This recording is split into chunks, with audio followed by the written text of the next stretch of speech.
return to friendship, 1812 to 1826.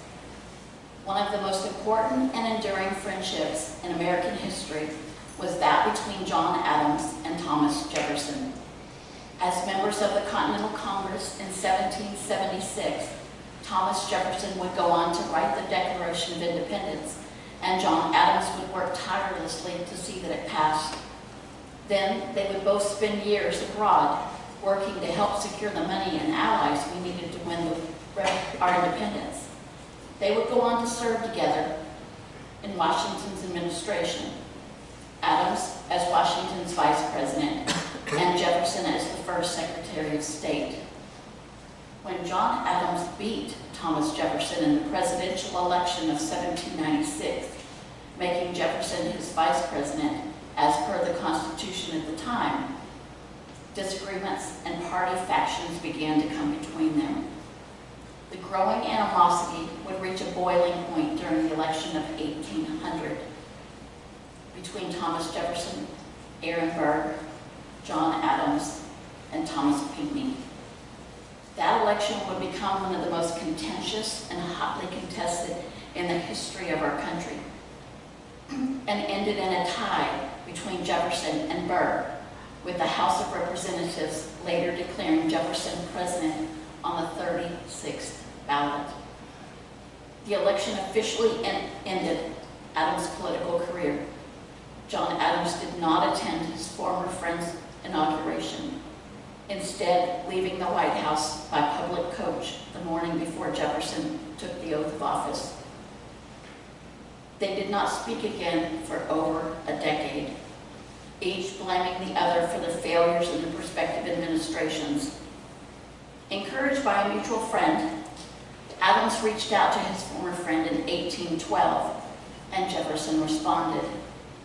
In one early letter, Adams tells his former friend, "You and I ought not to die before we have explained ourselves to one another." Over the next 14 years, they would go on to exchange over 100 letters, covering every topic from children and grandchildren to the weather and what they are currently reading, to more difficult subjects of politics, religion, grief, loss, and disillusionment, and their own mortality.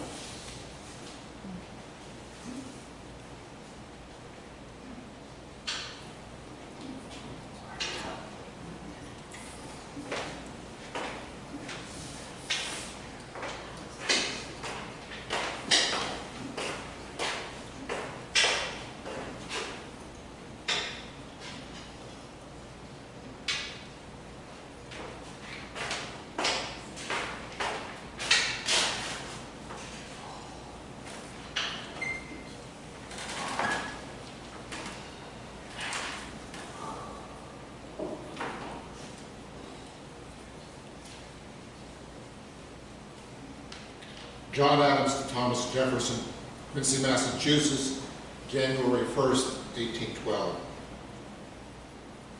Dear Sir, as you are a friend to American manufacturers under proper restrictions, especially manufacturers of the domestic kind, I take the liberty of sending you by the post a packet containing 2 pieces of homespun, lately produced in this quarter by one who was honored in his youth with some of your attention and much of your kindness.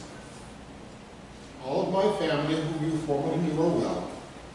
My daughter is here and has successfully gone through a perilous and painful operation which detained her here this winter from her husband and her family in Llano, where one of the most gallant and skillful officers of our revolution is probably destined to spend the rest of his days, not in the field of glory, but in the hard labors of husbandry. I wish you, sir, many happy New Years, and that you may enter the next and succeeding years with as animating prospects for the public as those at present before us. I am, sir, with long and sincere esteem, your friend and servant, John Adams.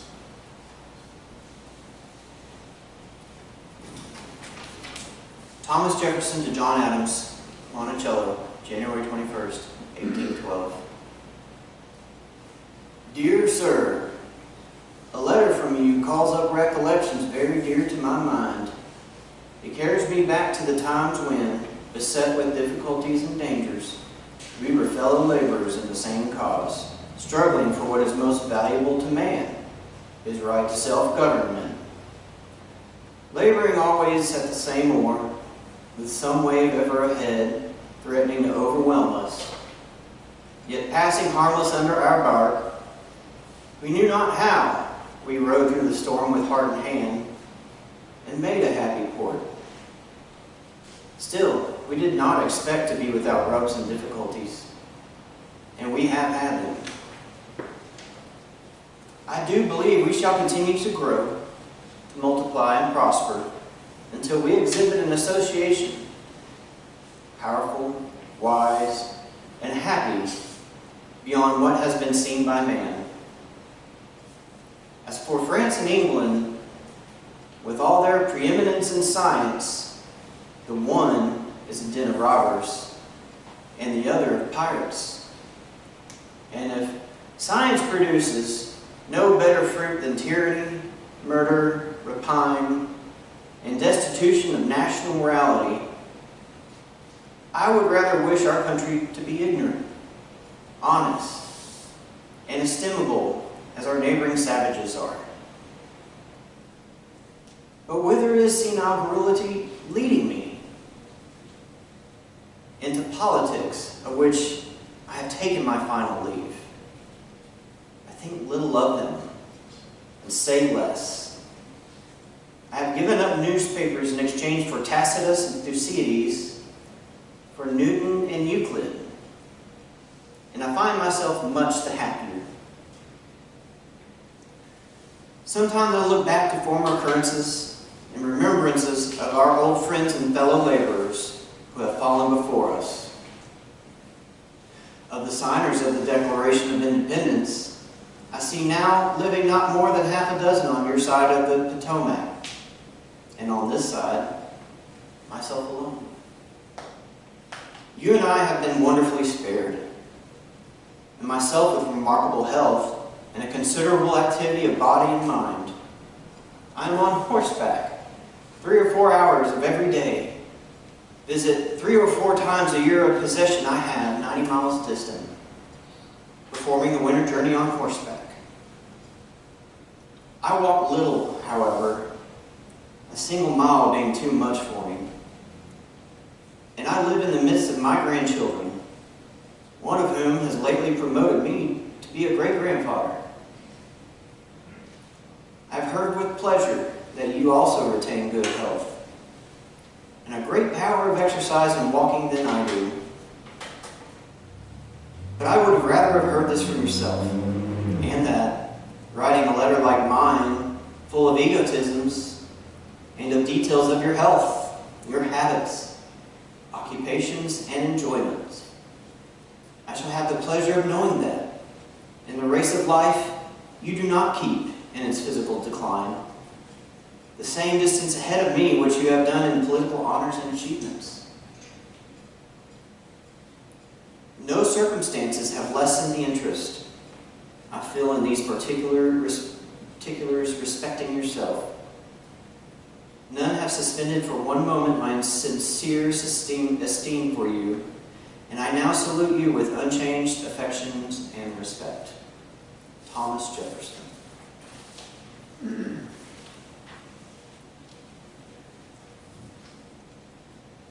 John Adams to Thomas Jefferson, Quincy, Massachusetts, February 3rd, 1812.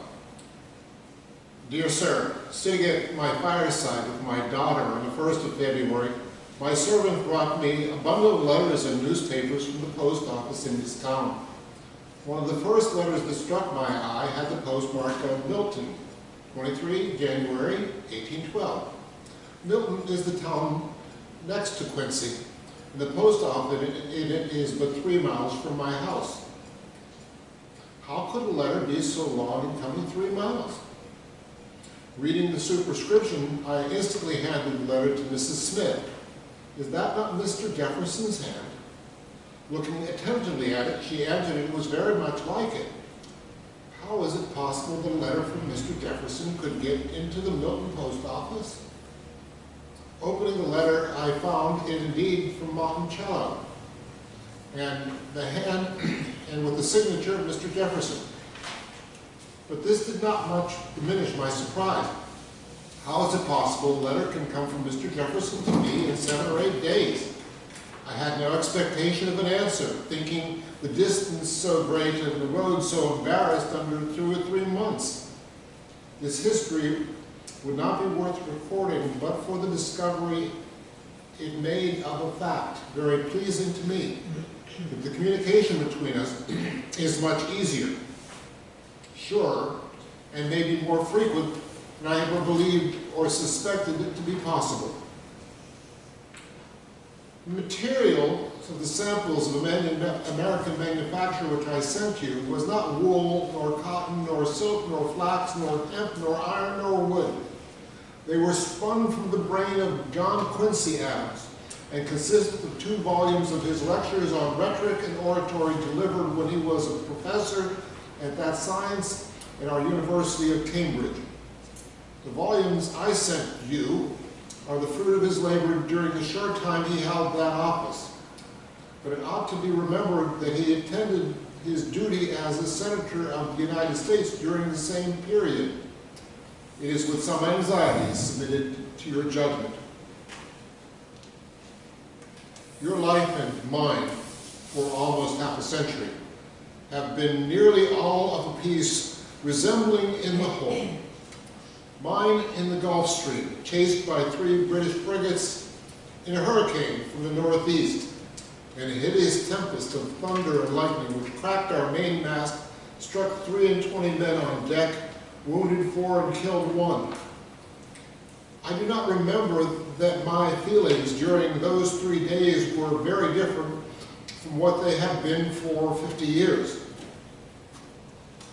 What an exchange you have made of newspapers for Newton, rising from the lower deep of the lowest deep of dullness and bathos to the contemplation of the heaven of heavens of heavens. Oh, that I had devoted to Newton and his fellows the time which I fear has been wasted on Plato and Aristotle, with 20 others upon subjects which mankind is determined never to understand, and those who do understand them are resolved never to practice or countenance. Your memoranda of the past, your sense of the present, and prospect for the future seem to be well-founded as far as I see. But the latter, i.e. the prospect of the future, will depend on the union, and how it is that union to be, and how is it that union be preserved. Through harmony, small things grow. Through discord, great things fall apart. The Union is still to me an object of as much anxiety as ever independence was. To this I have sacrificed my popularity in New England, and yet what treatment do I still receive from the Randolphs and Sheffleys of Virginia? I have read Thucydides and Tacitus so often and at such distant periods in my life that elegant and profound and enchanting as is their style, I am weary of them. When I read them, I seem to be only reading the history of my own times in my own life. I am heartily weary of both, i.e. of recollecting the history of both, for I am not weary of living. Whatever a peevish patriarch might say, I have never seen the day in which I could say I have had no pleasure, or that I have to say more pain than pleasure. I walk every fair day, sometimes 3 or 4 miles. Ride now and then, but rarely more than 10 or 15 miles. I have a complaint that nothing but the ground can cure. That is the palsy, a kind of paralytic affection of the nerves, which makes my hands tremble, renders it difficult to write at all and impossible to write well. I have the start of you in age by at least 10 years, but you are advanced to the rank of great-grandfather before me. Of 13 grandchildren, I have 2, William and John Smith, and 3 girls, Caroline Smith, Susanna, and Abigail Adams, who might have made me great-grandchildren enough, but they're not likely to employ their talents very soon.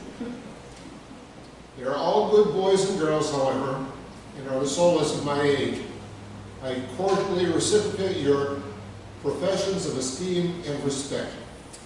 Madam joins and sends her kind regards to your daughter and your grandchildren, as well as to yourself. John Adams. Thomas Jefferson to John Adams, Monticello, October 7th, 1818. It is very long, my dear friend, since I have written to you. The fact is that I was scarcely at home at all from May to September. And from that time I have been severely indisposed, and not yet recovered so far as to sit up to write, but in pain. Having been subject to troublesome attacks of rheumatism for some winters past, and being called by other business into the neighborhood of our warm springs, I thought I would avail myself of them as a preventative of future pain. I was then in good health, and it ought to have occurred to me that the medicine which makes the sick well may make the well sick. Those powerful waters produced imposthume, general eruption, fever, colliquative sweats, and extreme debility, which aggravated by the torment of a ride home over 100 miles of rocks and mountains, reduced me to extremity. I am getting better slowly, and when I can do it with less pain, shall always have a pleasure in giving assurances to Mrs. Adams and yourself of my constant and affectionate friendship and respect. Thomas Jefferson. John Adams to Thomas Jefferson, Quincy, Massachusetts, October 20th, 1818. My dear friend, one trouble never comes alone. At our ages, we can expect more and more of them every day in groups, and every day less fortitude to bear them. When I saw in print that you had gone to the Springs, I anxiously suspected that all was not healthy in Monticello. You may be surprised to hear that your favor of the 7th has given me hopes. Sometimes, and I believe often, indicates strength of constitution and returning vigor. I hope and believe they have given you a new lease for many years. Your letter, which is written with your usual neatness and firmness, confirms my hopes. Now, sir, for my griefs. The dear partner of my life for 54 years as a wife and for many years more as a lover now lies in extremis, forbidden to speak or be spoken to. Human life is a bubble, no matter how soon it breaks. If it, as I firmly believe, in immortal existence, we are patiently to wait the instructions of the great teacher. I am, sir, your deeply afflicted friend, John Adams.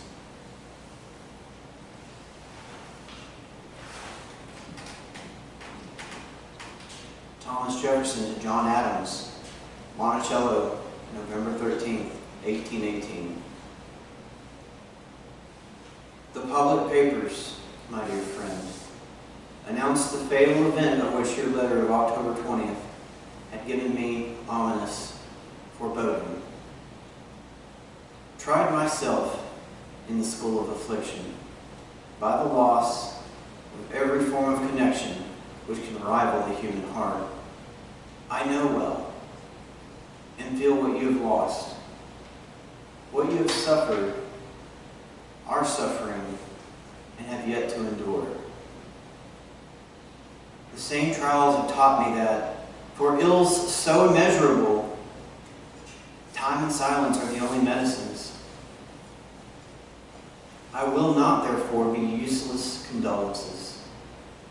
Open afresh the sluices of your grief, nor, although mingling sincerely my tears with yours, will I say a word more, where words are vain. But that it is of some comfort to us both that the term is not very distant, at which we are to deposit in the same sacrament our sorrows and suffering bodies, and to ascend in essence to an ecstatic meeting with the friends we have loved and lost, and whom we shall still love and never lose again. God bless you and support you under your heavy affliction. Thomas Jefferson.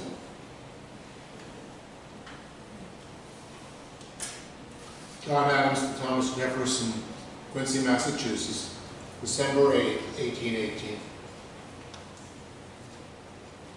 Dear Sir, your letter of November 15th gave me great delight, not only by the divine consolation it afforded me under my great affliction, but gave me full proof of your restoration to health. While you live, I seem to have a bank at Monticello on which I can draw for a letter of friendship and entertainment when I please. I know not how to prove physically that we shall meet and know each other in a future state, nor does revelation, as I can find, give us any positive assurance of such a felicity. My reasons for believing it as I do most undoubtedly are all moral and divine. I believe in God and in His wisdom and benevolence, and I cannot conceive that such a being would make such a species as the human merely to live and die on this earth. If I did not believe a future state, I should believe in no God. This universe, this all, would appear with all its swelling pomp of boyish firework. And if there be a future state, why should the Almighty dissolve forever all the tender ties which unite us so delightfully in this world, and forbid us to see each other in the next? Sick or well, the friendship is the same of your old acquaintance, John Adams. Thomas Jefferson to John Adams, Monticello, February 15, 1825. Dear Sir, I sincerely congratulate you on the high gratification which the issue of the late election must have afforded you. It must excite ineffable feelings in the breast of a father to have lived to see a son to whose education and happiness his life has been devoted to, so eminently distinguished by the voice of his country. Nor do I see any reason to suppose the next admin will be so difficult as in your favor of January 22nd. You seem to expect. So deeply are the principles of order and of obedience to law impressed on the minds of our citizens generally that I am persuaded there will be as immediate an acquiescence in the will of the majority as if Mr. Adams had been the choice of every man. The scribbles in the newspapers may for a while express their disappointment in angry squibs, but these will evaporate without influence. The public functionaries, nor will they prevent their harmonizing with their associates in the transaction of public affairs. Nights of rest to you and days of tranquility are the wishes I tender you with my affectionate respects. Thomas Jefferson.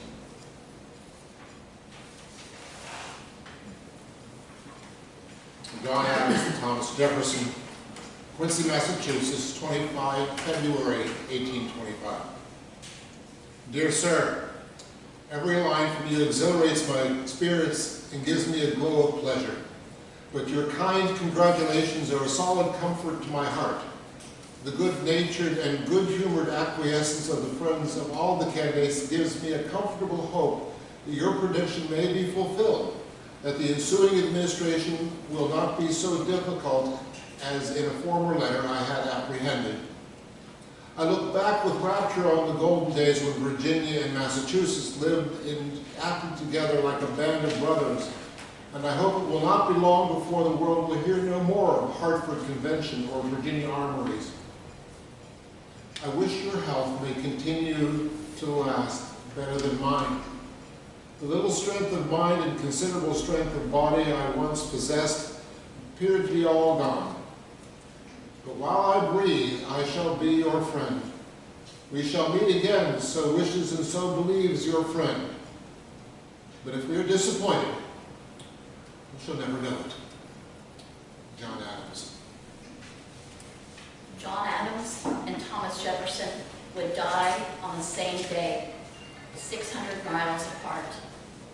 John Adams' last words were, "Thomas Jefferson lives," not knowing that his longtime friend had passed away only hours earlier. That day was July 4th, 1826, the 50th anniversary of the signing of the Declaration of Independence.